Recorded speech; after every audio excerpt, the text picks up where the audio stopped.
Protista menyerupai hewan atau bernama protozoa.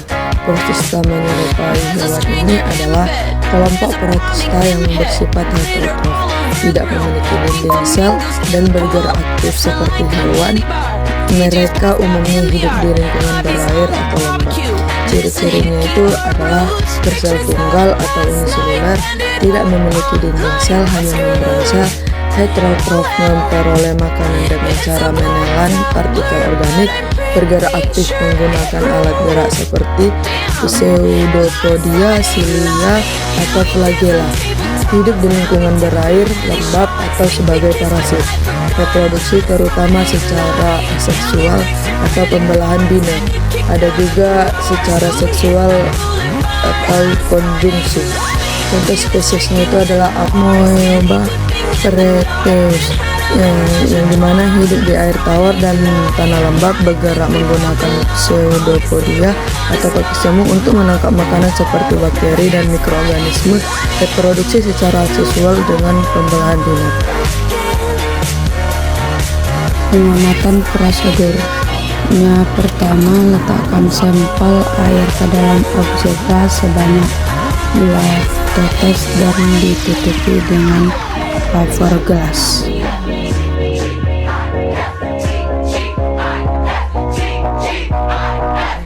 Kemudian setelah diletakkan sampelnya, letakkan ke dalam mikroskop dan menggunakan pembesaran 10 dan diamati sampelnya. Dan ini hasil dari mikroskop.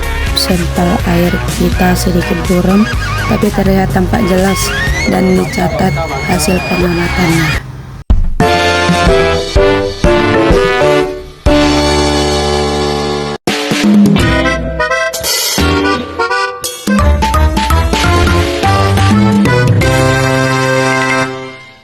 Protozoa mirip tumbuhan atau yang disebut dengan algae. Protozoa mirip tumbuhan adalah protozoa yang memiliki klorofil sehingga dapat melakukan fotosintesis seperti tumbuhan. Protozoa ini juga sering disebut dengan algae karena memiliki sifat yang mirip dengan ganggang. Adapun ciri-cirinya, yang pertama memiliki klorofil untuk fotosintesis, yang kedua bergerak menggunakan flagel atau bulu cambuk, yang ketiga bersel satu atau uniseluler, yang keempat hidup di perairan tawar maupun laut, 5 peka terhadap cahaya karena memiliki bintik mata atau sigma, yang keenam berkembang biak dengan cara pembelahan binar. Peranannya, yang pertama itu menghasilkan oksigen melalui fotosintesis, yang kedua menjadi sumber makanan bagi berbagai organisme air, yang ketiga membantu menjaga keseimbangan ekosistem perairan, yang keempat digunakan dalam penelitian bioteknologi dan ekologi perairan. Adapun contoh spesiesnya, yang pertama itu Egulena gracilis. Ciri-cirinya itu bersel satu, berbentuk memanjang, yang kedua memiliki klorofil dan bintik mata atau stigma, yang ketiga hidup di air tawar yang kaya bahan organik. Yang kedua itu ada Volvox aureus, yang ketiga Chlamydomonas reinhardtii.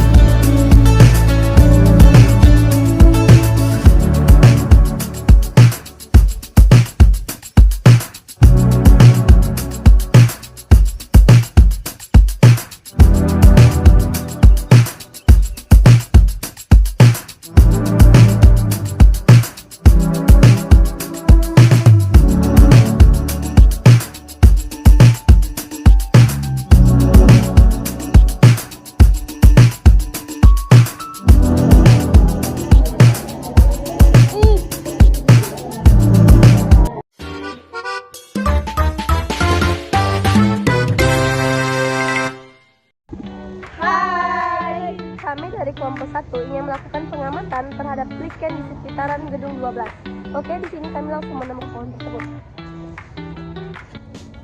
Yang warna putih ini ya guys.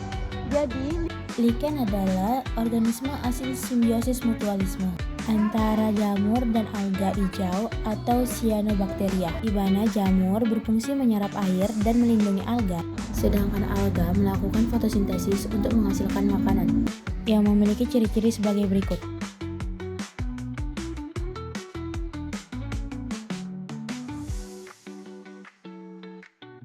Selanjutnya contoh spesies.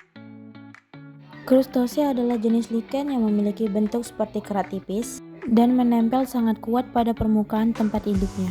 Memiliki peranan membantu proses pembentukan tanah, menjadi bioindikator kualitas udara, dan membantu pelapukan batuan.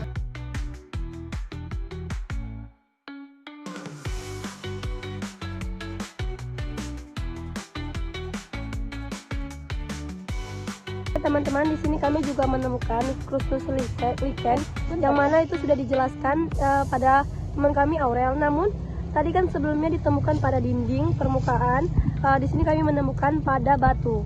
Sebenarnya permukaannya sama-sama batu, tapi sebelumnya itu pada dinding. Dinding kan juga terbuat dari batuan juga ya. Di sini bentuknya, bisa dilihat dengan jelas. Jadi kesimpulannya adalah lichen merupakan organisme hasil simbiosis antara jamur dan alga yang memiliki berbagai bentuk, mampu hidup di lingkungan ekstrim, serta bermanfaat bagi lingkungan.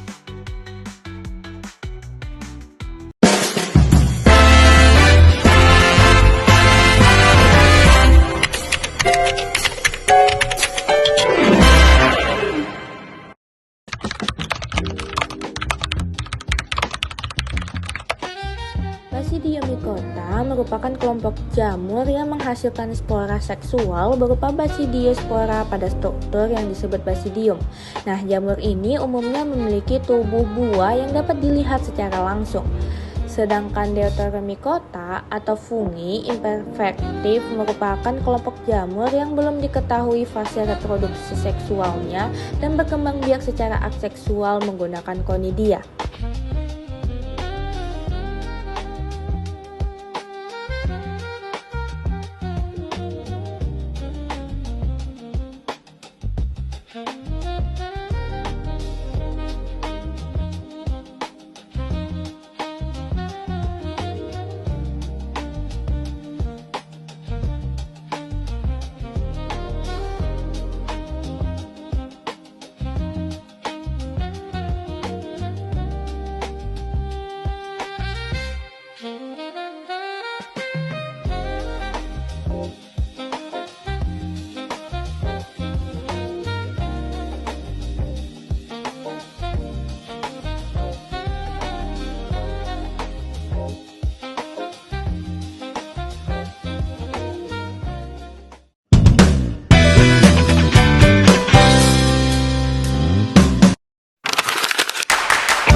Sebelum masuk pada video praktikum, kita harus mengetahui apa itu Zygomycotina dan Ascomycotina.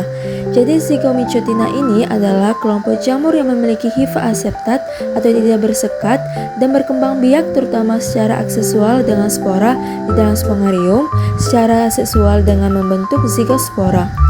Ciri utama yang pertama, hifa tidak bersekat atau aseptat, reproduksi aseksual dengan spongariospora di dalam spongarium, reproduksi seksualnya dengan zigospora.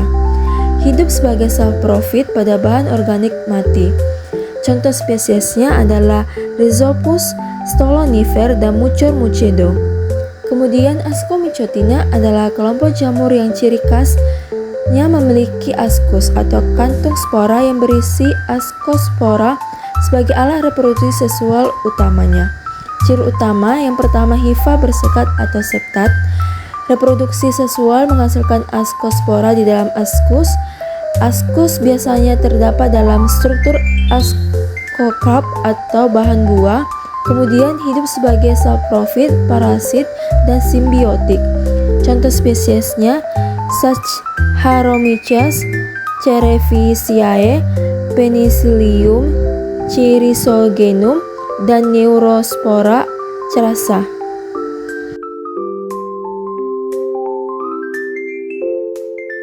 Pada prosedur pengamatan yang pertama, diambil sedikit bagian tempe dengan cara memotongnya menggunakan potongan tangan untuk irisan sampel tempe.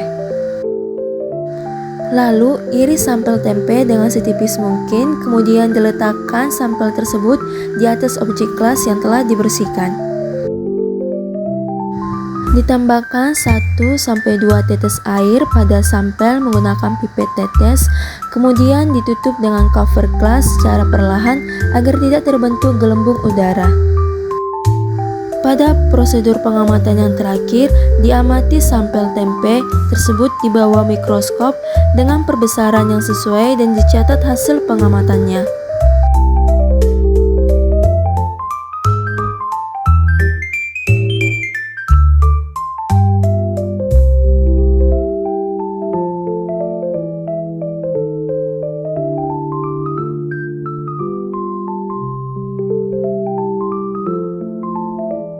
Berdasarkan hasil pengamatan, menunjukkan bahwa sampel tempe mengandung jamur Rhizopus oryzae yang ditandai dengan adanya hifa tidak bersekat atau aseptat yang membentuk miselium padat dan menyebar pada permukaan kedelai. Hifa dan miselium ini berfungsi dalam penyerapan nutrisi serta menghasilkan enzim yang membantu proses fermentasi. Selain itu, terdapat struktur reproduksi berupa sporangiosfor dan sporangium sebagai tempat pembentukan spora atau sporangiospora, serta rizoid yang berperan sebagai alat melekat dan penyerap nutrisi. Struktur-struktur tersebut berdampak pada perubahan kedelai menjadi lebih padat, mudah dicerna, serta memiliki cita rasa khas tempe. Jamur Rhizopus oryzae ini termasuk dalam kelompok Zygomycotina.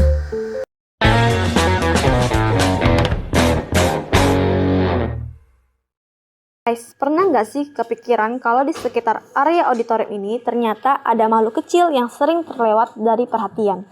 Tapi, ia punya peran penting nih di lingkungan. Nah, pada pengamatan kali ini, kami menemukan adanya Borbula sp, salah satu anggota dari Bryophyta, ataupun tumbuhan lumut yang hidup di tempat lembab dan teduh. Walaupun ukurannya kecil, lumut ini sangat menarik untuk diamati, karena ia memiliki bentuk tubuh sederhana tanpa akar, batang, dan daun sejati. Serta, ia belum mempunyai pembuluh angkut seperti tumbuhan tingkat tinggi lainnya. Untuk hasil pengamatan ini, menunjukkan bahwa Borbula sp tumbuh berkoloni dengan warna hijau dan memiliki susunan daun yang sangat rapat pada batang semu. Nah, menariknya, keberadaan lumut ini di area auditorium menandakan bahwa lokasi tersebut memiliki kelembapan yang cukup baik untuk mendukung pertumbuhan tumbuhan kecil seperti lumut.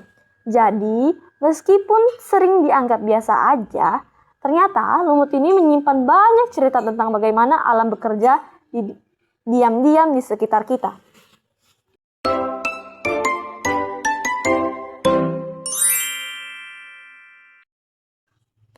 Pernah nggak sih memperhatikan area di belakang laboratorium biologi, lalu menemukan tumbuhan hijau yang tampak rimbun dengan daun panjang yang menjuntai? Nah, pada pengamatan kali ini ditemukan Nephrolepis biserrata atau yang lebih dikenal sebagai paku pedang, salah satu anggota dari Pteridophyta atau tumbuhan paku yang umumnya tumbuh di tempat lembab dan teduh. Berbeda dengan lumut, tumbuhan paku ini sudah memiliki pembuluh angkut sejati serta organ tubuh yang lebih lengkap, seperti akar, batang, dan daun. Namun, ia belum bisa menghasilkan bunga dan biji. Pengamatan dilakukan di area belakang laboratorium biologi dengan fokus pada karakter morfologi menggunakan pengamatan langsung, di mana kami menggunakan kaca pembesar atau lup untuk melihat bagian anak daun atau pinnae yang tersusun sepanjang tangkai utama serta tulang daun yang tampak jelas sebagai ciri khas struktur daun paku. Hasil pengamatan ini menunjukkan bahwa Nephrolepis biserrata ini memiliki helaian daun memanjang berwarna hijau, dengan susunan anak daun yang teratur dan tepi daunnya bergerigi halus. Kondisi area belakang laboratorium yang cukup lembab dan minim paparan sinar matahari langsung diduga menjadi faktor pendukung pertumbuhan paku pedang ini. Jadi, tumbuhan yang sekilas tampak semak biasa ini ternyata menyimpan ciri khas yang menarik, sebagai salah satu tumbuhan paku yang mampu beradaptasi dengan baik di lingkungan lembab sekitaran biologi laboratorium.